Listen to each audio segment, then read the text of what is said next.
కానీ కర్ణుడు పరిచయం అవడమే మహాభారత కథని ఒక పెనుమలుపు తిప్పింది. అయితే అసలు కర్ణుడు దుర్యోధనుడి వైపుకి ఎందుకు వెళ్ళాడు?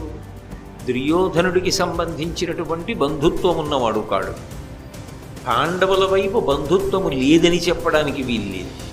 అసలు వాళ్ళు వచ్చిన అంశాలను పరిశీలనం చేస్తే నిజానికి తెలియకపోయినప్పటికీ కూడా ఒక రకంగా ధర్మరాజు గారికి సోదరుడే అవుతాడు కర్ణుడు. ఎందుచేత అంటే కర్ణుడు సూర్యుని యొక్క కుమారుడు, ధర్మరాజు గారు యమధర్మరాజు గారి యొక్క అంశతో వచ్చినవాడు. యమధర్మరాజు గారు సూర్యుని యొక్క కుమారుడు, కర్ణుడు సూర్యుని యొక్క కుమారుడు.